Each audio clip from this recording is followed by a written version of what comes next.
Bonsoir à tous. C'est l'histoire d'un miracle, celle d'un dénicheur de pépites, de chefs-d'œuvre parfois oubliés. Mais attention, il est tout sauf boulimique. Notre homme prend son temps et quelquefois il a une très grande idée. Dominique Borde est l'invité de LCR ce soir.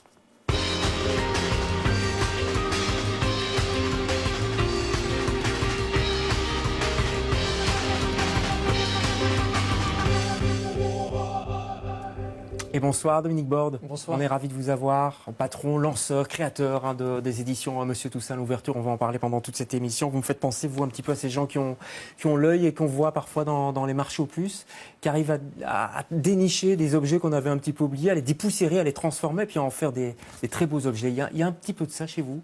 Un petit peu, mais pas forcément. J'étais pas destiné à être un dénicheur. Moi, je voulais pas dénicher des pépites, je voulais les aider à grandir. Je voulais publier au départ de la littérature française, donc accompagner des auteurs dans leur carrière d'écriture, comme les tout aider éditeur, à faire au début, voilà, comme tout ouais. éditeur.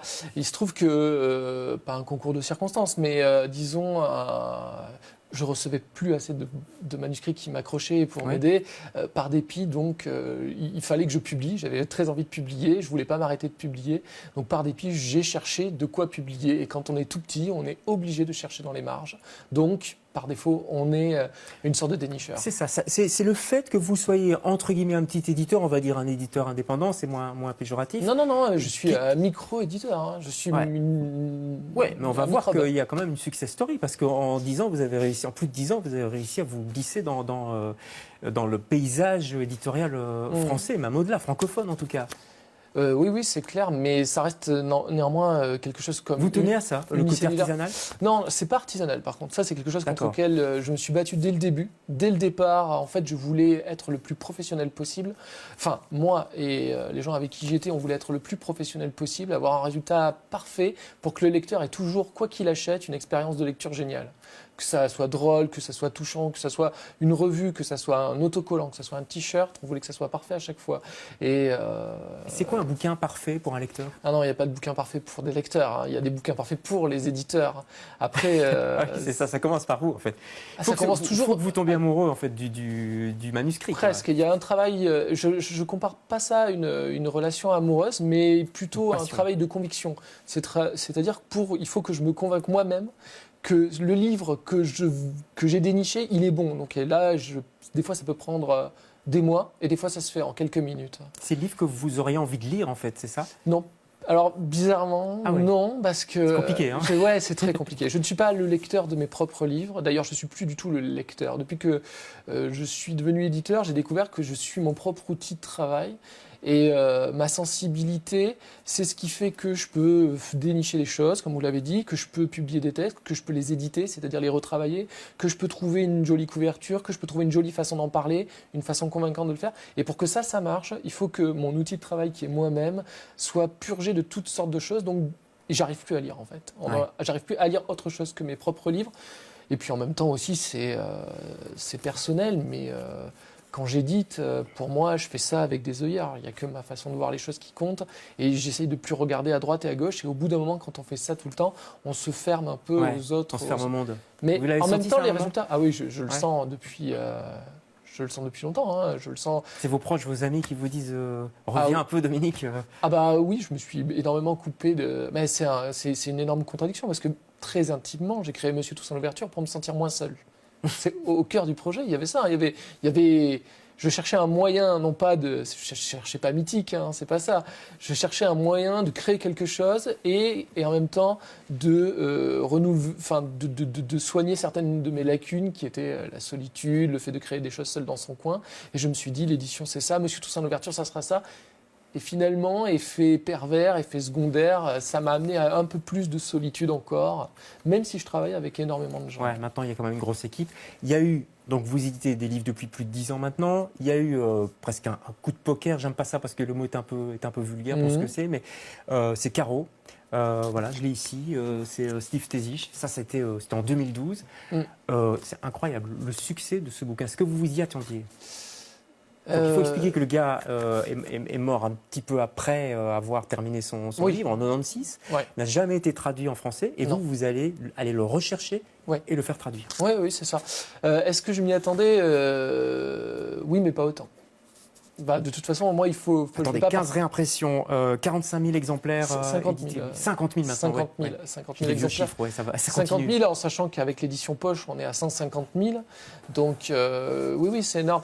Mais oui, bah, il faut y croire. Moi, j'y croyais. Donc, je visais pas autant, mais je visais quand même. Est-ce que ça fait pas peur, à contrario, ça, quand tout d'un coup. Alors là, tout le monde vous regarde, quoi. J'imagine tout le milieu littéraire parisien. Alors, eh bien, ça m'a pas du tout fait peur. Je m'en suis pas du tout rendu compte parce que justement, j'avais ces œillères complètement.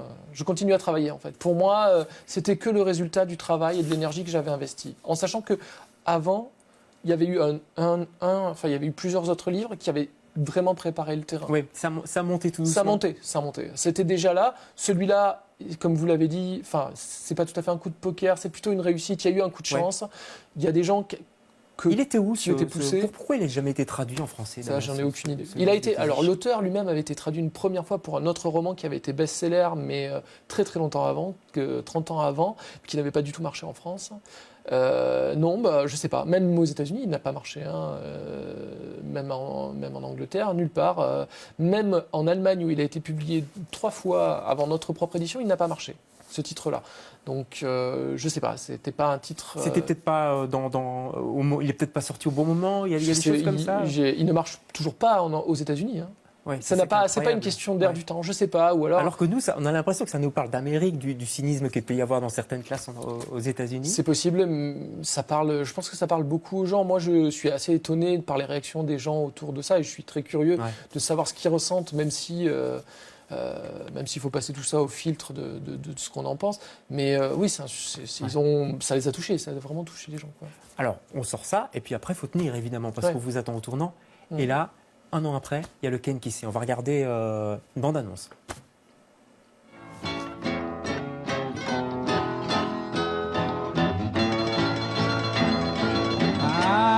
Irene, good night.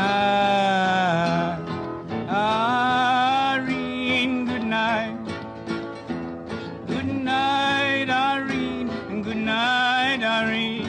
I guess you in my dream. I asked your mother for you. What's she telling me? She told me that you was too young. She's 18 years old. I wish, dear Lord, that I never seen your face. I'm sorry, your boy was born. It broke his heart. Irene, good night. Voilà, Ken Kesey, l'auteur de Vol au-dessus d'un nid de coucou. Là aussi, traduction que vous allez faire parce qu'il n'était pas traduit en français. Il n'avait jamais été traduit. C'était son deuxième. C'était son deuxième. Hein, c'était son deuxième livre qu'il a écrit directement après avoir fini d'écrire Vol au-dessus d'un nid de coucou. Il n'était pas encore connu, il n'était pas encore une star. Enfin, il allait devenir autre chose. Ouais, il allait devenir autre chose. Après, il n'a pas été connu pour la littérature. C'est ça qui est assez étonnant. Vous expliquez quelque part qu'il fait une dérive un peu au LSD Oui, alors ça, c'est un peu la vision qu'on en a, mais il faut savoir que c'est une légende aux États-Unis. C'est que tout le monde le connaît. Enfin, aux États-Unis, c'est comme s'il avait été ministre ou une star, c'est une vraie star, c'est quelqu'un que tout le monde connaît, Ken Kesey, mais pas forcément en tant qu'auteur. Et Vol au-dessus de coucou, tout le monde connaît le film. Par le film, oui, évidemment. Ouais. Mais aux États-Unis aussi le livre. Et son deuxième livre, Sometimes a Great Notion, et quelquefois j'ai comme une grande idée, n'avait jamais été traduit, mais qui aux États-Unis, lui, avait été éclipsé par sa trajectoire de héros de la contre-culture américaine, voilà, c'est ça. Ce qu'a été Ken Kesey, qui a éclipsé le livre complètement. Mais c'est vraiment ça, hein, c'était quelqu'un qui était un leader, une sorte de gourou comme ça, mais finalement le livre lecteur après lecteur a trouvé son chemin, mais il n'avait jamais été publié en français. Et ça, pour le coup, pour moi, ça a été mon moteur pendant des années. Hein. Je l'ai trouvé avant même Carou, je l'ai trouvé très très longtemps avant, mais j'étais pas en position de pouvoir le publier parce qu'il fallait être un éditeur. Il fallait avoir l'oreille des médias, il fallait avoir un pied dans les librairies. Vous aviez à ce moment-là, là vous pouviez vous permettre ça. Oui, complètement, mais j'avais travaillé pour ça. Parce que du coup, les médias embrayent. après? Pas forcément. Vous savez, c'est Non. c'est C'est jamais jamais gagné. gagné. C'est Ouais. jamais gagné. En tout cas, pour moi, c'est jamais gagné. Il faut que je remette toujours le couvert. Il faut que je Parce recommence. que c'est pas facile non plus. Là, c'est une histoire de bûcheron. Bon, je veux dire, au début de prime abord, on n'a pas spécialement envie de se jeter dans ce livre à corps perdu. Hein. C'est Bon, un ça petit dépend qui vous le Oui. présente. Moi, je vais vous le présenter. peu- Évidemment, bien sûr. Non, C'est un non. livre qu'on vous conseille. Ça, c'est un des plus beaux de votre Oui, collection. oui, en effet. Mais ce que je veux dire, au début, c'est pas toujours évident non plus. C'est pas. Non, mais Ça c'est saute pas aux yeux. non, ça saute pas. Enfin, pour moi, si en fait, Oui, ça fait partie de ces évidemment. livres pour lesquels j'ai décidé instantanément. Ouais. J'ai pas hésité. Un mot quand même sur le livre objet, c'est un peu votre marque de fabrique aussi. Vos livres, les livres de Monsieur Toussaint Louverture, on les repère quoi, dans les piles de livres parce qu'ils sont beaux. C'est important pour vous de se distinguer des autres comme ça aussi. Alors, de se distinguer, c'est pas le but. Très honnêtement, je fais les couvertures que je peux. Et comme c'est moi qui les fais, je commande des illustrations.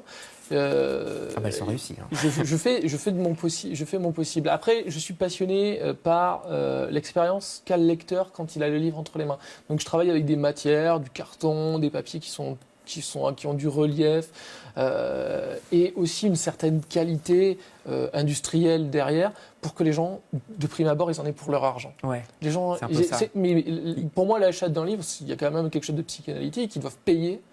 Ils doivent payer pour l'avoir, et donc ils payent, ils doivent en avoir pour leur argent, et ensuite le texte qui leur est révélé en plus de ça doit être extraordinaire. Et l'alliance de tout cet ensemble de choses fait que ça va les marquer plus profondément. Dernier mot, on n'a plus beaucoup de temps, mais c'est la question que tout le monde se pose. Comment vous faites? On parle de la crise du livre, d'ailleurs, depuis que je fais de la télé, on en parle, mais voilà, ça va pas trop quand même, l'édition. On dit que les gens ne lisent plus, etc. Donc comment vous faites pour que ça roule?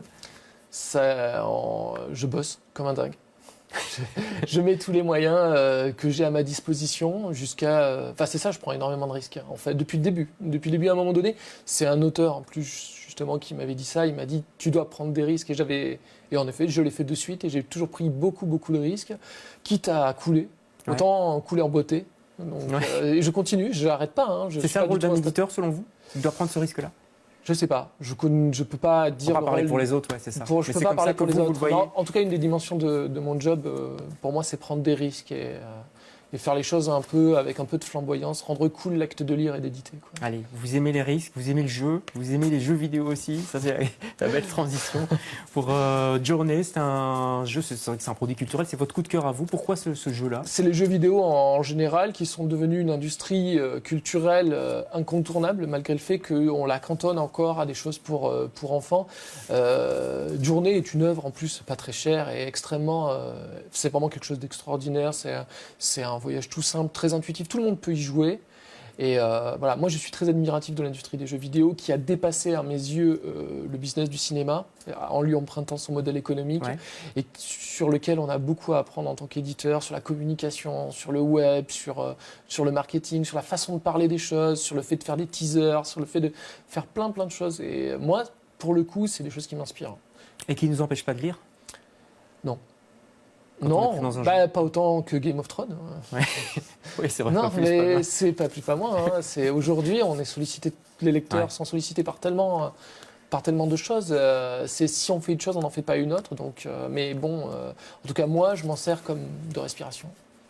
Merci pour cette belle respiration que vous avez amenée ici chez nous, malgré votre travail intensif. On vous remercie pour tous vos livres. Si ça vous intéresse, je vous signale qu'il y a ce soir à 20h à Passaporta, il y a une soirée consacrée à l'édition indépendante avec notamment les gens de Only aussi, la maison d'édition indépendante belge. Merci beaucoup d'être venu. Demain, nous recevrons le metteur en scène Mickaël Delaunoy. Bonsoir, à demain. Bonsoir. Bonsoir.